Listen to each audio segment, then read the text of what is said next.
Listen, we're human, so I can't promise you that we're going to give you the best show ever every single time. But if you did watch Draymond Green's apology today, this will not be the worst thing that you watched.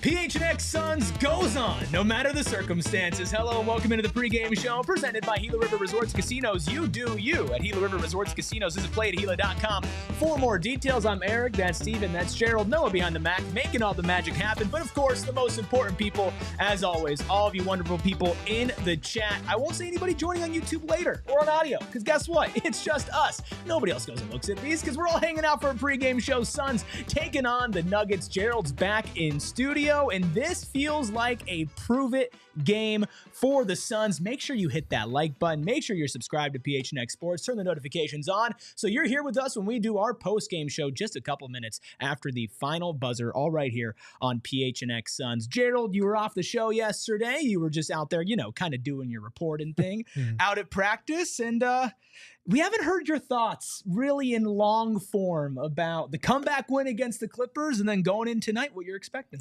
Yeah, if I didn't know this team so well, I would point to that game and say that's a potential landmark turning point in the season. That's what's going to save their season. But because I know this team, I have my reservations, and tonight is very much a prove-it game for me. If they can build on what they found in that fourth quarter there, I'm going to feel a lot better about their chances of sneaking into one of those final play-in spots.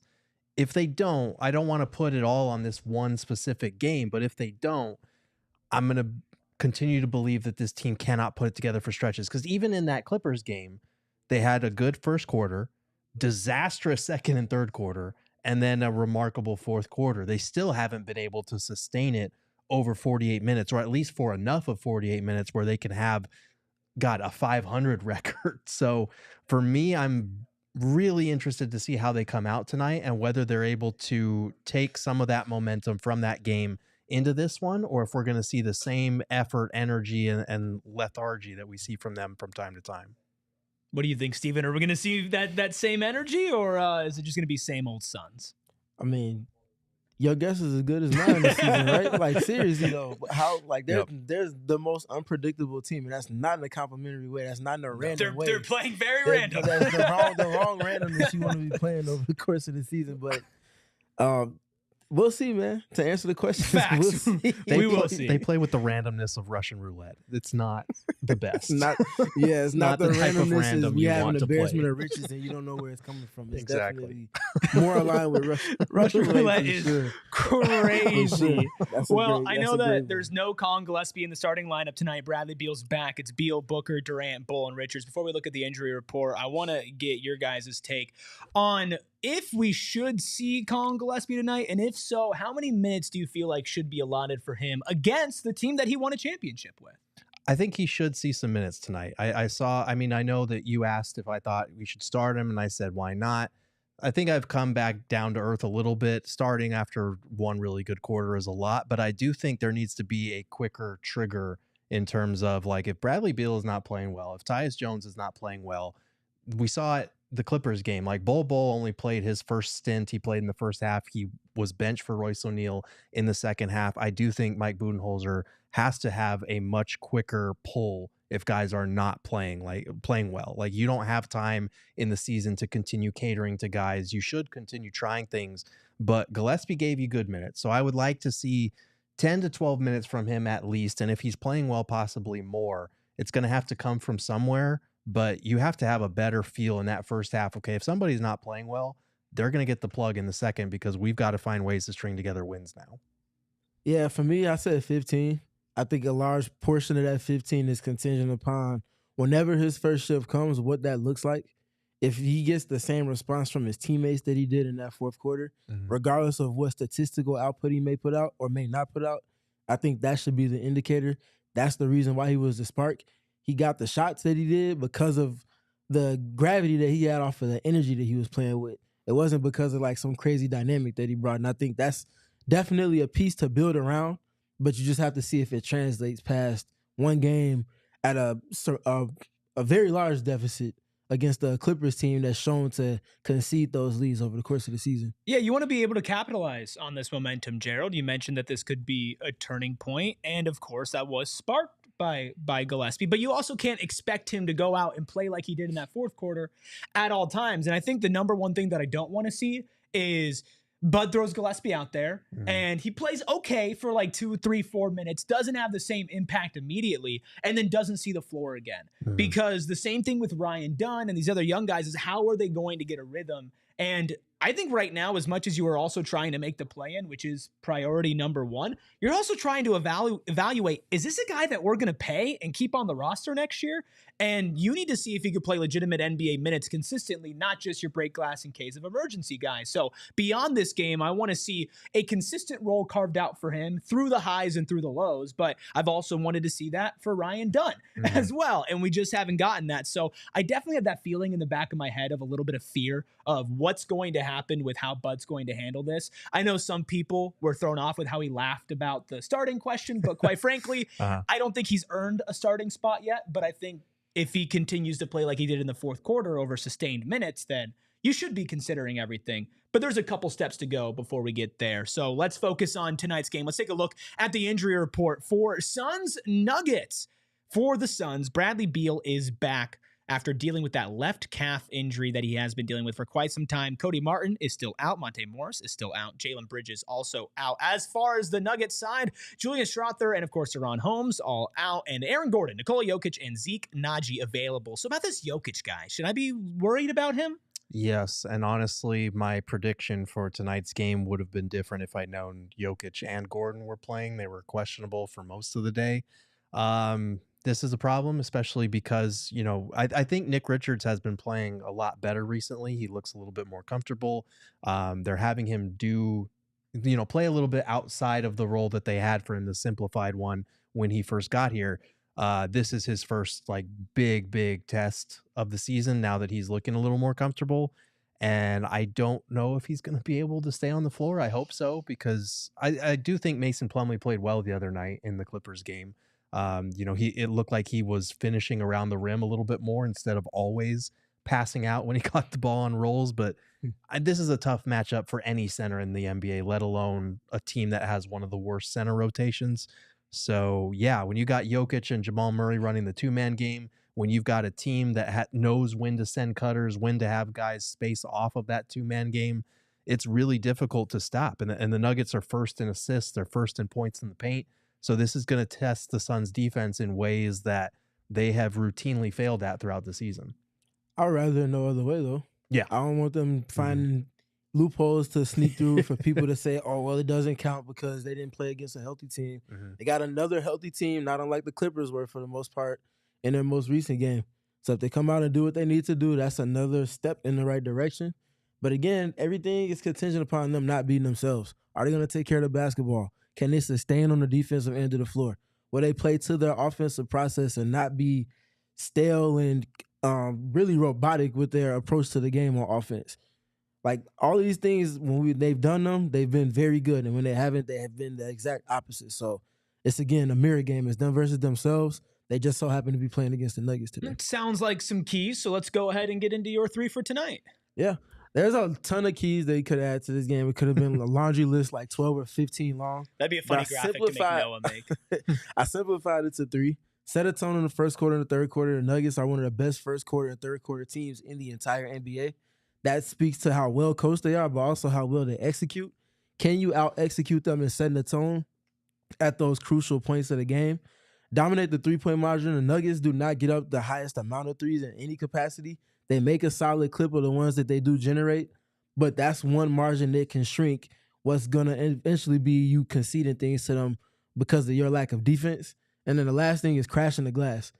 You're not going to get a ton of stops, but when you do get stops, can you keep them to one possession, one and dones, and then play off of those stops that you are able to get? I think those are the biggest things you can look at as far as things that are in their control for today's game. Those are definitely good keys for this one because, like you said, they are dead last in 3-point attempts, but they are third in 3-point percentage. So they do make them at a high clip, and we've seen the Suns team struggle to defend the 3-point line, give up a lot of attempts because their defense is lacking. You can't do that against a team that moves the ball this well.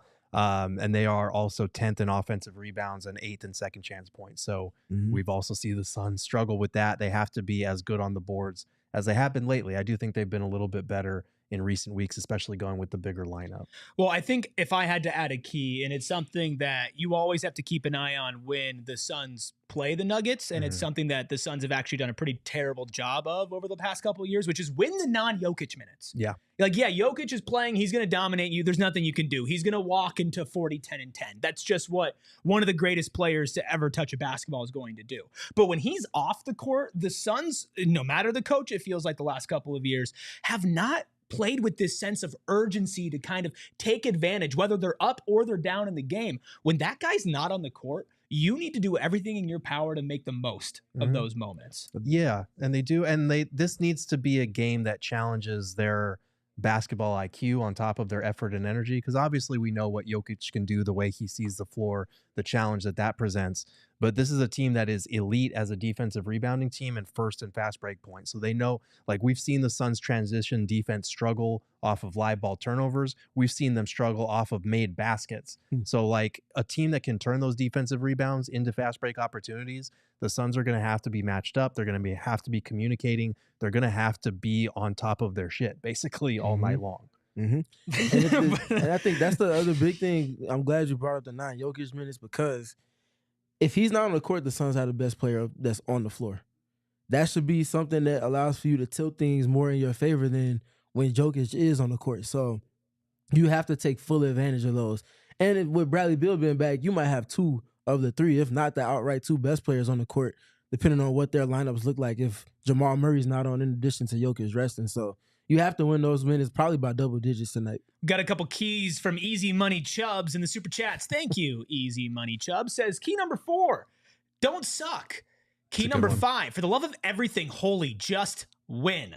Thank you, Easy Money Chubbs. That was actually Easy Money 5th super chat on a stream. That first one, so technically 6 now. Thank you, Easy Money. Art and Booker edits with another super chat, says, I feel like we are going to come back at postgame and we're all going to be talking about how the Suns still suck.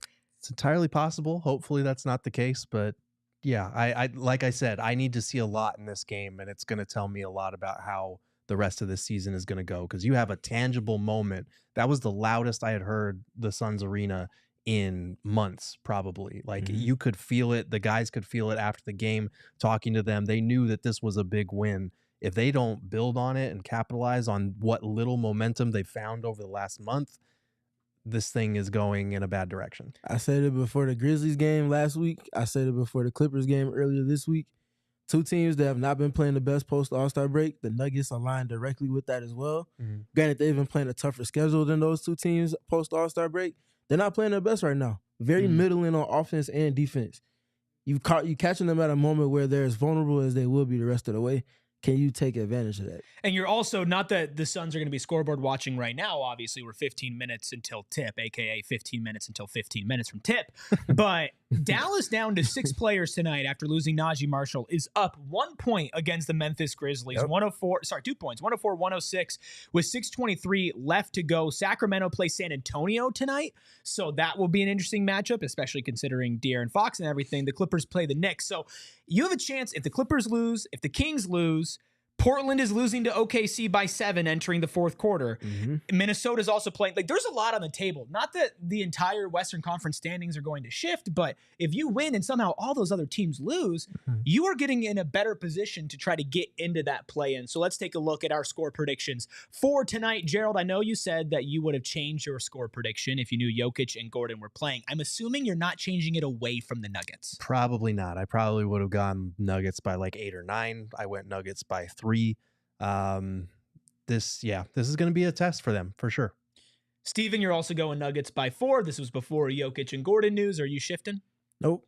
I still think it's the same. They haven't been playing their best basketball. The Suns have a formula that can work against what they concede from their defensive principles. So I think there's a match there if the Suns can get enough timely stops.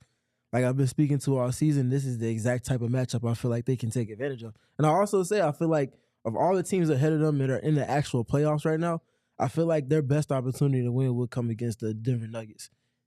I don't disagree. The Suns have always played the Nuggets well. I know we have a couple people asking about Yusuf Nurkic and how you're going to match up without him. And obviously, like that was like the one game that you're like, man, I really want Nurk.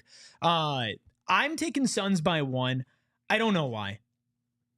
You believe. I don't. The power of Gillespie. I don't believe, but I don't believe. That's the thing. It's like I don't believe, but I do feel like tonight they are going to get the win. Just gut. But obviously the most important comment in the chat is from Bashir, who says, off topic, but I look fly. I appreciate that, Bashir. I really do. Making my day. Got a couple more super chats. Let's get through. Cedric, $2 super chat says, attack the paint and mid-range. Please use Nick. I know you mentioned defensively they've been shifting things around. That's something you've also been keeping tabs on, Steven. I mean, yes, but that doesn't even matter in this matchup. His matchup is going to do what he does. He's the best player in the NBA for multiple reasons. Even if he isn't the MVP this season, he is the best player in the league. That's going to naturally be what it is. Can Nick find points on the margins where he can have impact? Because he's not going to stop Jokic. Can he grab rebounds? Can he finish on the pick and roll when Jokic is sending 2 to the ball? Those are the margins for him to kind of have impact in this one. Do you guys know when you have an idea and you're just like, that's the best idea I've ever had? I just had one of those. I just figured out who's going to read Be Calm, See Clearly super chats from now on. You? It's going to be Noah. That makes the most sense. Because isn't that perfect? Like we need just a voice for Be Calm, See Clearly. And I think Noah is the perfect voice. Oh, that's tough. Noah. So Noah, please read the super chat. $2 super chat from Be Calm, See Clearly. The team needs their cake rubbed before the game. Ew, face. I am absolutely going to make him do that going forward. That's crazy. That is the best way to involve Noah. Speaking of Noah, can you click on the line? Thanks to our friends over at Bet365. Let's see what they have tonight over at the sports book. Suns on the road, also big underdogs. Plus 8.5 on the spread, plus 280 on the money line for those Denver Nuggets. Minus 360 on the money line, minus 8.5 on the spread. And that, of course, means it's time for our pregame bets. Presented by Bet365. Download the Bet365 app. Use code PHNX365 when you sign up and find out why. Whatever the moment, it's never ordinary at Bet365. You must be 21 plus and physically located in AZ. If you or someone you know has a gambling problem and wants help, call 1-800-NEXT-STEP. Text NEXT STEP to 53342 or visit problemgambling.az.gov. Gerald, are you aware of our betting standings? I'm not. It's been a while since I've seen the updated standings. So let's just pull those up for Gerald's sake only. Only for Gerald. I have no ulterior motive. I'm sure. Whoa! What's that? Wow! Look at that. Who would have thunk it? All it takes is one, huh? Literally. It was Bol. In the game that he scored 25. I had him in a 3-leg parlay scoring 25 plus. Okay. Kelly Olynyk over 10.5 rebounds and assists. And Nick Richards over 7 rebounds. Okay. There you go. Kelly Olynyk was the last thing to hit on that. Look at that. Very scary. Look at this. I'm in the lead at 259. The other two don't really matter. Steven. All I ask is keep that same energy. Steven, as the guy that I would be the most okay with beating Make sure when my dub comes, just make sure you celebrate. I'll be honest with you, dude. I'll be honest with you. Your bets always feel like they're going to hit. Like if there was an award for bets most likely to hit just based off of vibes and looks, it would be yours. So what are you putting your money on tonight? Unfortunately, vibes and looks doesn't help you from negative 159. Not even a little bit. I got a lot of stuff going on in this one. Well, there we go. Starting with Kevin Durant, 36.5 points, rebounds, and assists combined. Devin Booker, 32.5 points and assists combined. I got Jokic for a double-double. I do not have Jokic getting over basically 52 points, rebounds, and assists combined in this one. Michael Porter Jr. is a hot starter for this team, and I think he's averaging like 6 points in the first quarter. I have him over 4.5 in this one. Jokic also a hot starter, averaging 9 in the first quarter. I have him over 8.5. Jamal Murray, 23.5 points. I have him over that. And then the last one, Christian Brown, having arguably a most improved player caliber season. A lot of the things he does on the margins for them defensively and offensively are very valuable. I have him getting over 1.5 stocks in this one. Okay. All right. All for a plus 12,500. That is it's like what, like $1,000 ish in the bet. Listen, man, if you hit, congratulations. You win, maybe. Let's take a look at Espo's bet. Mr. Down there in the gutter, just taking Nick Richards' first basket plus 1,200. We'll see. I think Espo's maybe given up. And let's take a look at my bets. Like in betting or just? In general. Okay. It's Espo. I'm just going a little safe now until somebody else hits a bet or I'm just bored. I will be doing some safer bets. I got Nikola Jokic over 12.5 rebounds, Michael Porter Jr. over 2.5 3-pointers made, and Aaron Gordon over 7.5 rebounds and assists. Can you tell I'm not sure what the Suns are going to be doing tonight? But I do think that Michael Porter Jr. is going to be left open way more times than he ever should be. And I do think the boards are going to be a place that the Suns do struggle with. Let me know, everybody in the chat, what you guys think is the best bet out of our threes. Any other notes for tonight against the Nuggets? You mentioned Bul's short leash. This is also a revenge game for Bol, former Denver Nugget. Do we feel like this is maybe a better matchup for him to get back to his ways that he was operating at a couple games ago? Maybe, but only if he's able to prove that he can stay on the floor defensively, because I do think the Nuggets do a lot of, they have timely smart cuts. They obviously have a hub who is able to find them on all those cuts or locate shooters when a cut drags the help defense in and now somebody's open. So this is going to be a real test for Bol, who's a guy that is prone to make those types of mistakes on the defensive end. But if he can stay on the floor, then I do think he can help them, especially if he's having one of those nights where the shot's falling. We saw the other night when the shot is not falling, he kind of struggles to have an impact on the game in other ways, which you wouldn't expect for a guy that size that can do the rebounding and the shot blocking. But I think it all starts with his offense. So we'll see. Yeah, I got three things. There's a lot in this Nuggets matchup because Bring it. Like, it's just such a fun matchup stylistically. Mm-hmm. First thing, how are the Suns going to guard Nikola Jokic? Yeah, I think everybody gave a lot of attention to everything that the Lakers did a couple of weeks ago when they played them. But Sacramento did the same thing with their personnel, which is not the same as the Lakers, and they saw good success with that. I don't think the Suns or Mike Budenholzer have that in their Rolodex because we haven't seen them experiment defensively much at all. Mm-hmm. And Oso's not here to help with that on top of that. So I think they'll be very vanilla compared to those two teams. But can you defend to a scheme in some impactful manner, whether you want to concede him scoring and make him that, or you want to allow for other people to eat and take something else away? Like, you have to have a plan. You can't just go out there and just roll the dice because it's not going to work for you. He's the Joker for a reason. Second thing, shot making.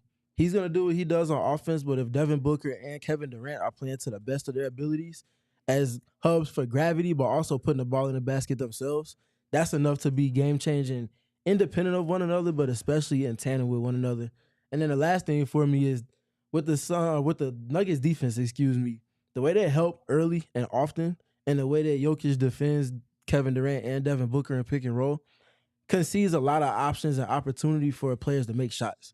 And that's why I brought up the three-point shooting and the keys. They're going to have opportunities if they seize those to a high clip, like a close to season high type of clip. I feel like they can go and get this game. Gerald, any notes that you're keeping your eye out for tonight with the Nuggets? No, not out. Like I said, they're a very good rebounding team on both ends. So defensively, you got to get back in transition because they will push it. Offensively, you got to keep them off the glass. And like I said, this is a big test for their defense against a team that's first in assists, first in points in the paint, first in field goal percentage, and first in fast break points. Like, they're very good, and they're going to hit the Suns in ways that they've struggled with throughout the season. So they've got to be on their P's and Q's tonight. Let's play a hypothetical game to end this. I'm going to give you different results, and I want you to tell me how you're going to feel about the team if this happens. Let's start with best case scenario. Suns play a full 4 quarters of cohesive basketball, win from 8 to 12 points on the night, but just a solid game against a good team. How are you feeling about this team that would then be 3 games under 500 and still out of the play-in? I'm feeling a little bit better about their prospects of making the play-in. I am going to give them one last chance to prove to me that they're a team that's deserving of a postseason. I'm not fully bought in at that point, but I'm starting to see more of an opening. Yeah, for me, it's just their process. Even if they do lose it, but it's in a way where Denver or Jokic is just otherworldly, which is very much possible, but the Suns push them to the brink and it's a close one, I'm not taking moral victories, but I will assess their process if they're taking those steps. And that's the biggest, most important thing for me. Is right the now. process the most important thing? I Against get a it. Nuggets team that has that player that's a riddle for the entire league, yes. But I usually agree with you. It's like I remember listening to JJ Redick talk about jump shooting. And he's like, when I'm shooting around, I don't count my makes and my misses. I count if it felt good or not, if my form was good or not. And I'm all about basing it off of the process. But you're at a point now in this Western Conference with every single game, if you're in it, you need to win it because you are making up 3-4 games out of the play-in. Process to me is still important, and I guess you could lose tonight, go and play Dallas on Sunday, who's about to lose to Memphis, barring a miracle, and say, okay, well, that's the can't lose game, right? Against a team that's going to maybe have 6 or 7 players to face. But at this point, you need to stack wins over wins over wins, and if they look better, that's great, but at the same time, looking good doesn't get you to where you need to be, which is in the play-in. Yeah, I definitely hear that. But my thing is, if they weren't playing Denver or if they weren't playing Oklahoma City, for any other team, I would be saying that, yeah, they need to go and make this happen. But because of who Jokic is and because of obviously who Oklahoma City is, if they play a good game against those two teams in particular and it just don't happen to win, but they play it in a way that's very competitive, I find a lot of things to take away from that process-wise because these are games where they've gotten blown out by 20 over the last 2.5 months. Oh, sure. I'm not gonna sit back and say the team. I will appreciate if they get better and they compete, but you are getting now to the point where it's like wins or losses is important. But a win where Denver hands it to you and you don't look good, we're still not going to feel good. But it'll be just as important. Cedric with a $5 super chat says, if both threes are not hitting, I want to see him get good opportunities to score in the paint. Then really warm him up. Nuggets, this is not being explored. If both three is not hitting, I think he's talking about a Bulls three. He wants them to score near the paint and in the paint. I get that as well. I do think sometimes he gets a little stagnant on that 3-point line, especially for a guy that can have an advantage when he goes into the mid-range or into the paint, being able to get his shot off against 99.9% of humans on this earth. But like I said, his shot has to be falling from somewhere because then it feels like the defensive flaws are really much more noticeable. We also should point out that the Mavs were ahead of the Grizzlies, but they did just lose. So now the Suns are only 2 games back for that 10 seed in the West. If they win tonight, it'll be 1.5 games. So again, this is a good opportunity to take advantage of that because we know the Mavs are banged up and still reeling from the horrible trade that they made. Also, Minnesota, Miami, 85-86 with 8 minutes and 30 seconds left to go in the fourth. Miami is leading that. Portland, OKC, 87-82. Some low-scoring games. It's the 80s all over again. 7:23 in the fourth.